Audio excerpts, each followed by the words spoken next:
Yo, what's up guys? Today is a special video because today we are going to be talking about entrepreneurship, business, startup, latest technology trends and a lot more. So make sure you watch this video till the end.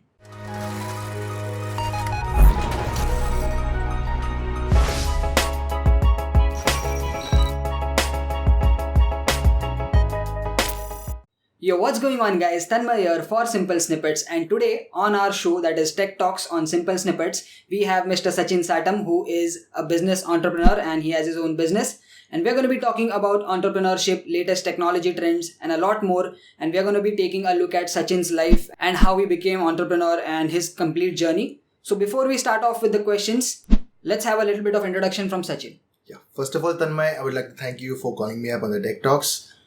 So guys, just a brief introduction about myself.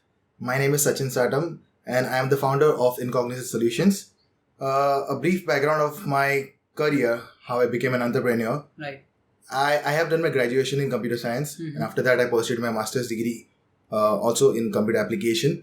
Going ahead, I had worked with a company by the name Deltex for 6 months. Right. Over there, we developed a couple of applications on Android, hybrid applications and a couple of more apps. Also, I worked on the backend part where I used web APIs Right. and a couple of Amazon Web Services. Okay. So there I got a hang on of how to use this technologies and how to work with a team. Okay. Correct. So there are a lot of things that I learned in those 6 months of time span where I worked as an intern at Deltex. Right. And going ahead, I started off my own company Right. in the year 2017. So it's around like So 2 years now. it's 2 years now. Right. Yeah, so in the September 2017 only we started off with our Incognisys Solutions, and in this September we are going to complete our 2 years successful. Great. That's great. That's really great. Yeah. So that's just a brief background about my company, not exactly my company, about myself. Okay. Yeah. Okay. So that's great. Okay. So I had put a community post wherein I had mentioned that I'm gonna get Sachin Satam on our show, and if you have any questions, so you can ask them. So some of you had some questions which I've noted down, and I'm gonna ask those questions initially. And I also have some of my own questions. So that will give you more insights about this entire entrepreneurship and business and startups. So we'll ask all that also. But let's start off with a little bit of questions from you guys so that we get to know Sachin a little more. So starting off, the question number 1 is asked by Samuel T, and he's saying, ask him from where did he learn. So I'm assuming that Samuel, you want to know where Sachin learned all these technologies and entrepreneurship and everything in combined, right? Yes. Okay. So Samuel, like back in 2015, where I started developing applications as a freelancer, there's just a small story that I would like to share with you guys. Okay. So there was a gym where I used to go for workout, and those guys were maintaining their records, the gym records, in Excel sheet. Okay. So I came up with the idea of developing a .NET, that is an exe based software for those guys. Right. So I approached the gym owner and I pitched him the idea of developing an application wherein they would maintain their entire records and they would be able to access each and every record from the past itself. Right. So he gave me a chance of building the application and I made it. And after that, I successfully sold around like 25 to 30 copies of the same software worldwide. Oh, that's amazing. So that was an initial success for me. Right. So that was like an eye-opener to you that this is something that you can do very well. It was a pretty much basic application which I had developed in using the C#.NET. Right. Yeah. Right. And going ahead, I started developing applications on Android. Right. So this was during your college phases, right? Yeah, during my college masters. phases when I was doing my computer science as a bachelor and after that the master's degree. Correct. So while building applications, I used to face a lot of queries and a lot of trouble while finding out some search results. So one of the best source from where you can find all your queries, when you can search for each and every query is google.com, obviously. Yeah, sure. And on Google, the very first result that comes up is from the Stack Overflow. Right. Yeah, That is one of the biggest I totally trust the results of Stack Overflow and it has worked for me almost 99 to 100% of time. Right. And apart from that, obviously there is GitHub from where I borrow some codes, from where I take some code snippets. And the video tutorials are from YouTube and some of them are from udemy.com. Okay. So these are some of the sources. Basic resources. Yeah, there are many more actually. Right. But and if you want, I can just... if you guys observe, all these things are pretty much free, Yeah. free to use.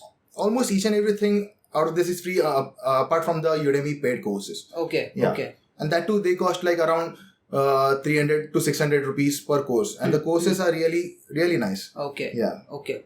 So a key take from over here is a lot of things are available online which you guys can learn. You don't need to have a paid course or special, professional course which is charging you a lot. At least at the beginner's level, you can start off everything for free and you can go ahead with that. So let's move ahead. Sudhir is asking, bro, I have one question. Using pure knowledge from YouTube, can we make a professional website with DB, JS or Ajax? I tried many channels, they skip many parts. I lost myself, feel like it's not easy. Okay. So the answer to this question is yes. Obviously, you can search for any video up on the YouTube channel and just implement it as it is and you would get the result. Right. So just to give you an example, there is a channel by the name Travesty Media wherein he gives us the crash courses. That is the crash course for example, MySQL and PHP.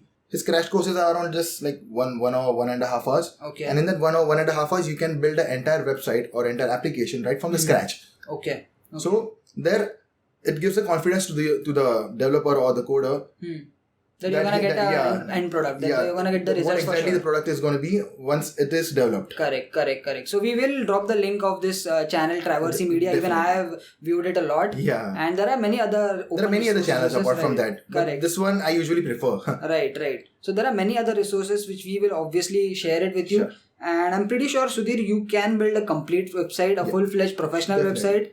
In fact, if you want a static website, I do have a course also on Bootstrap and a professional portfolio website which is static, and I'm also coming up with some dynamic website courses also. So I'm pretty sure that you can find it out, right? Yeah. Okay, moving ahead, again Samuel T is asking, does company more focus on native apps using Java in Android Studio or using Swift in Xcode, or they give equal importance to hybrid apps using Flutter or any other technologies? Okay. So the answer to this question totally depends upon the company. Like if they are accessing the core functionalities of a device, like the GPS or whatever the core functionalities might be, then they would prefer developing the applications using the native technologies such as Android, like Java or Kotlin for Android, and Swift or Objective-C for iOS application development. Right. But these days, Flutter has got a lot of recognition in today's market because there are a lot of developers available right now who are supporting the Flutter community. And in fact, in Flutter, you can build native applications. Okay. So I would suggest you guys to start developing applications in Flutter, small applications in Flutter, because it would reduce your code base of writing the code in Java for Android and again Swift for iOS. Okay. So instead of learning two different technologies, you can just learn Flutter and you can build applications for both the platforms. Right. And those applications work exactly the same as the native applications. Okay. Yeah. So I suppose Flutter is now flourished a lot and companies do prefer that. Sure. At least I suppose the ones which are bootstrapped, and there are a lot of job demands out there for Flutter. Correct. So if a startup company is coming up, they would definitely prefer Flutter, because that would reduce their time and effort, money also. Yeah. So there is a lot of demand for both. It is just what you want to do. If you have zero experience in mobile applications or development, maybe you can go ahead with native, try it out, then move on to Flutter, or you can also start off with Flutter. Yeah. Okay. So let's move on to the next question we have by Technical Guru Kannada. Okay, so he's saying, bro, please ask how to save a startup company when it's got huge loss, and give some tips on business. Okay, so first of all, I might not be the right person to answer this question because I haven't been gone into debt at this current stage, and hopefully I don't go. But see, at the initial stage, what I implemented is I did not hire a lot of people for building applications or websites for my business. So I learned each and every technology, not each and every, but a couple of technologies by myself, and I started developing applications on my own. If required, I used to hire a freelancer just for their project basis. Right. But don't hire a full-time developer, and if you're not able to get the projects each and every month, then it would be a burden for you. Right. It would just increase the expense and cost. Yeah, it would just increase the expenses. Correct. So what I would suggest is start by your own. See how many projects you can get per month, what all budgets you can fulfill. Right. And later on going ahead, you can start hiring developers. Okay, so the same tip can apply if you want to save some company, maybe cut short on your expenses. Try to do everything on yourself, at least in the initial stages when you're going through that loss, and then you can slowly expand, right? Yeah. Okay. Apart from that, we don't really know the specifics of your company problems, so maybe we would not be able to suggest. But then, try to do also things in a bootstrap one thing I would like to suggest is don't take financial help at the initial stage, because that would again keep a burden on your head. Right. If you are taking some investor money, then it's just going to be like dangling on your head all the time, right? Definitely. Right. So that's again something wherein you can go in debt and loss, and then you don't really want that. Yeah. Try to do things as bootstrapped as possible, that's what I want to as much as on yourself, right? Yeah. Okay. So these were some user questions that you guys had asked. Let me ask some of my own questions. Now, the number one question that I have is, when you are starting off, when you have a startup or you're freelancing or you have your own business, how do you get new clients? So this is specifically for you. And then what are the different ways in which you can reach out to customers that you know of, and some of them that you have already tried? So a couple of techniques that I tried during the initial stage were cold calling the customers. Okay. So I used to get the data from, if you are based in India, then you can get the data from Just Dial or sulekha.com. There are many such websites which offer you free data. So what I used to do is I used to go to these websites, Just Dial or sulekha.com. I used to see the businesses which were not having websites, or some of them used to have websites, but those were like old-fashioned, developed in Flash or some other technologies. Very poorly developed websites. So I used to call those guys, like approximately 20 to 30 calls per day. Right. The conversion ratio is pretty less. Right. So maybe 1 out of 20. Yeah, maybe 1 out of 20 or even 0 out of 20. Correct. Someday I did not used to convert any customer, any call into a customer. But cold calling does work. And for that, if you want, you can hire a professional or probably an amateur. Someone who's just willing to do that work. Telecaller. Right. Someone who's got a little bit of experience or who is wanting to do that kind of work. Because it totally depends upon the communication skills over here. Correct. How he can communicate to that particular client about your pitch. Right. At the end, he's going to become your client. So obviously... Correct. So it is very important. So this is one really good tip which I feel like, it's free of cost, right? You just have to go on Google. In fact, even you can go on Google Maps and search for businesses around you. Yes. Just get their contact details. Maybe drop them a professional mail saying, hey, you know what? Your business does not seem to have a website, and here are some advantages. You need to convince them what is the advantage for them, right? Only then they would be interested, and then tell them that I am doing freelancing or I am willing to work. And this was a really good tip, because these resources are free. You don't need to pay anything for the clients. You don't need to advertise also. Start off by doing some free techniques. Once we start off, then obviously the later on projects keep on coming by referral basis. Right. So for that you also need to provide that kind of quality. That kind of quality, yeah. Only then the word of mouth will work. Don't provide poor outcomes. So this was one technique. Is there anything else that you would want to add up on how to get new clients, Another way would be going on to the freelancer.com or elance.com. Right. Registering your profile. Upwork is another website. Correct. Register your profile and just get started with collecting the projects, like bidding on the projects. Then probably you would get like 1 or 2 projects per month. Yeah. So that's one source of getting freelancing projects. Right. There's one more website by the name fiverr.com. Right. Yeah. Where you can create your profiles. Yeah, where we can create a profiles and start getting projects out from there. There are all kind of projects available, like from graphics, networking, admin, website designing, application development. Each and every kind of project is available on these websites. Right. And not just that, I would like to add up here is you can start off with your relatives, just definitely. ping your relatives and ask them if they want some business website or some application being done. You'll get at least started, and you can add those projects in your portfolio. So maybe when you're pitching someone unknown, then you can tell them that, I've developed so many websites already. Each and every person is looking for a experienced guy to develop a website or an application, whatever it might be for him. Right. Nobody wants a newbie, nobody wants a new guy. Nobody would trust you. Correct. So you need to build your portfolio right from the scratch. Right. So you can start off with your relatives as well. Okay, so this was one of my questions, which is very important, because when we start off as a freelancer, the first question is how do we get clients, right? So, okay, let's move on. we have one more question. How do you go about the requirement gathering phase for any app software, and the entire process of requirement gathering? Because that's the first phase. Whenever you take requirements from your clients, it's very important to deal with this phase very carefully. Yeah. So what do you do? So many of you guys might have heard of SDLC, software development life cycles. So there are like 5 stages in that phase, in that software development life cycle. So the first one is analysis. Okay. Right? Analysis. Okay. Right. So you first need to analyze what kind of business your client is having. Right. According to that, you can see whether he's having.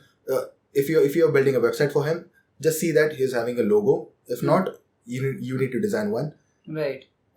Collect the color pattern that the client wants. The color theme. Theme that the client wants. Then the most important part is the content. Right. Because content is one thing which you need to borrow from the client itself. Right. Or at least just get an overview of that, and probably you could have a content writer and build a content for him. Right. Okay. Going ahead, his contact information and all. And once you get all this content, and you can make use of the Adobe XD software to build a mock-up design for the client. Right. Because mock-ups help for the client to understand how his website would look once it is live. Right. Okay. And that would reduce your burden because of you don't sending him websites in website in multiple phases. Right. So you don't have to deal with multiple changes also. Yeah. If the client can see visually how the website or app or whatever you're building, if he can see a demo of it, then it's more likely to get converted as a final output. Okay. So apart from that, one thing I would like to suggest you guys is always have an agreement signed between you and the client, which is an agreement by the name MOU. MOU is what we do. Okay. Yeah. Whenever we are getting started with a new client. So what would the MOU kind of look like? MOU basically means that you're creating an understanding between you and the client that the data, whatever is going to be exchanged between you two, is not going to be available to the public outside your company, and whatever data is going to be there, it's going to be confidential between you two guys. Okay. Nothing would be shared to the outside world unless and until the project is live. Right.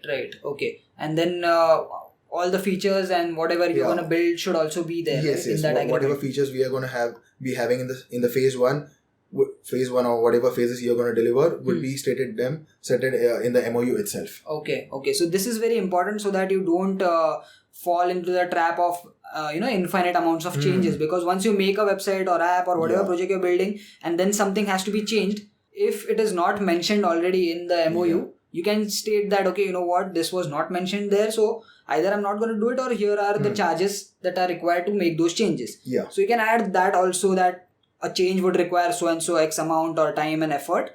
And then once you have that signed with the client, that becomes very easy, when you go ahead. You will not face any issues.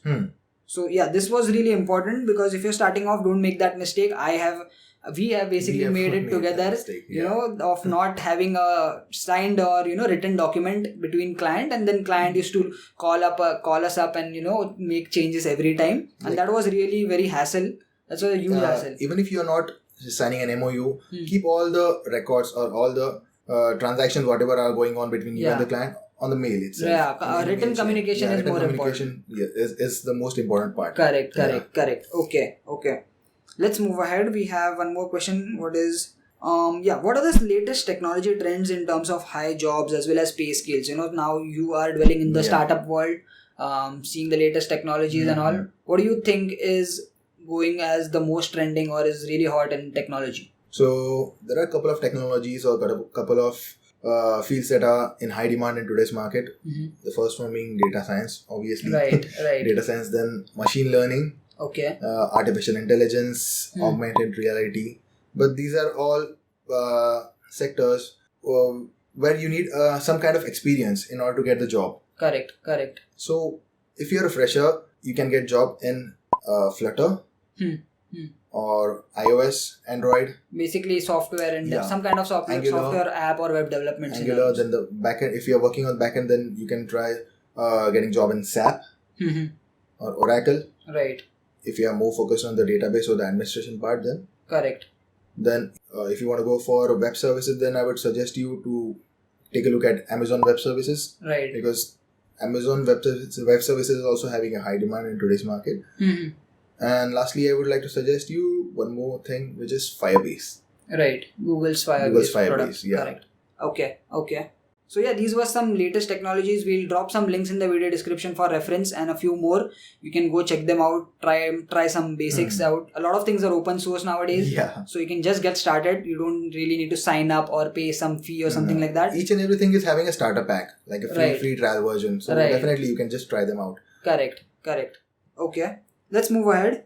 Now, this probably is one of the most important question which I always think of asking a startup guy or entrepreneur or whoever is a owner of a business. And the question is, what are the downsides and harsh phases of being an entrepreneur, of being a boss, of being an owner of a business, And, this is not really looked up a lot because we always look up at a business person as a guy who's a boss, as a successful guy, We think of him as a very cool guy and someone who's cracked it and someone who's a successful person as a whole. But what goes behind the scenes, we don't really know how hard it is and the difficulties and the uncertainties that they face. So I would want to know what is your experience in these 2 years and how do you look at it? So there have been many ups and downs during these 2 years. There were times where for almost like 2 to 3 months, I was not able to convert a single client. Okay. And when you're not able to convert a client for a very long time, then that demotivates you. Correct. You think of stopping your journey. Right. But what I would suggest you guys is that we are in a startup world. If you're just getting started, then in today's date, you need to work for at least 5 years in order to sustain in today's market. Right. Because until 5 years, you cannot expect profits out of your business. Correct. The initial five years almost take you just to build your business, build your clientele, and going ahead is what you can expect the profit. Correct. So you need to sustain and not give up at least in the initial phases. Yeah. Correct. So it's really hard. It's not a cool thing to be an entrepreneur. It's not a very the way we look at it. It's not like some fun thing to do. There are a lot of hardships. There are a lot of ups and downs. The most important is uncertainty. Today you have a client, tomorrow you don't. It's not a regular income. Yeah, just apart from that, you need to work 24/7. Right. You cannot just work from 9 to 5. It's not a job. Right. Okay, so this is again very important. It's a full-time thing for you, and it's like never ending. Basically, you even work on Saturdays and Sundays. You even work on holidays, public holidays. Whatever it might be. There is no holiday for you if you're getting into it, and if you're very serious about it, at least in the startup phases. Okay, let's move ahead. I hope you've got a understanding about entrepreneurship and business, and it's you take it a little seriously after listening this, because this is very important. Moving on, we have another very important question, which is college degree necessary when it comes to getting into entrepreneurship or all these technologies, all this knowledge that you've occupied? Okay. So college degree is actually not required from a point of view where you want to work for yourself. You want to work as a freelancer. You don't want to go and pitch any clients out there. But see, if you are going to go out, meet some clients, then having a degree or a good education matters a lot, because obviously whenever a client is going to meet you, he will do some kind of background check of you. Right. And if you're having a decent amount of degrees behind you, then that would create a good impression at start. Okay. So that's essentially just something which creates an impression, but ultimately what matters is your knowledge, your work. Practical knowledge matters the most. Correct. And that you can gain only by whatever coding or programming new things. Right. Doing something out of the syllabus, basically. Yes. Yeah. And not just sticking to your college curriculum, because let's hear it, guys. We all know that is very restrictive and it's not really updated at times. At least the Indian college curriculum that we are talking about. So ultimately you have to go outside the syllabus, try to work and do some project, do some freelancing, and that's how Sachin basically I know him since childhood, and I know the 6 years of his IT education, and we've done freelancing together also. So we never stuck to the syllabus. We were always like searching for new things, new updated work. We were trying to make projects. We were trying to build on something using the syllabus. So not sticking just to the syllabus, but doing something on top of it. So that's really important. So that's pretty much it. And I would like to conclude this session with one last question, which is one last tip for beginners, one last mantra that you have, that you would always suggest someone who's starting off with his or her business, startup or anything. That one thing that you want to give or to suggest, what is that thing? Just get started. It's what I would like to say, you guys. Right. By that I mean, approach your relatives. See if they are doing some kind of business, then see what you can do to solve the problems in their business using technology. Right. If your uncle is having a business of jewelry, then approach him. Tell him that you can build a website for him or probably a software for him, and he would guide you. He would definitely guide you in making a software or product which would be relevant to his business. And over there, you would get an understanding of how the flow of a product actually works in real time when you're dealing with a client. Right. And obviously, the technology which you're using, you need to be well versed with it, or if not well versed, then you should be having the Googling skills, because Googling skills matters a lot whenever you are working on a new project. Correct. Because you cannot always approach your friends and ask them for queries. So it's obviously Google is going to be your very first friend who's going to give you all kind of search results. Correct. So that's one thing I would like to suggest. Right. So just get started. You don't need to be an expert. You need to be an expert in Googling skills. And you need to go out there and do it yourself. You cannot expect that to learn it, or you cannot mug things up when it comes to development. Because it's only when you're having a real-time project in your hand is when you're going to start putting your knowledge into that correct direction. Correct. Okay, so that's a real nice tip at the end. So yeah, this was the entire session. I hope you guys have liked it. And if you like such videos, let me know in the comments. If you have any questions related to entrepreneurship, startup, I'm going to be dropping Sachin's contacts in the video description, his email. You can ping him, and if you want to share anything with him, you can also, get in touch with him. Sure. He's also looking for freelance work. So maybe if he has some project and if you are skilled enough, you can, send him your resume or send your work to him via his email, and maybe he can offload some of his work to you guys. So yeah, that's it for this video, guys. If you like this video, please give it a thumbs up. Let me know in the comments how this video was. Do share and subscribe on this channel for such more educational videos. I'm also going to call a lot more guests as we move along. So thanks for watching, guys. See you in the next one. Peace.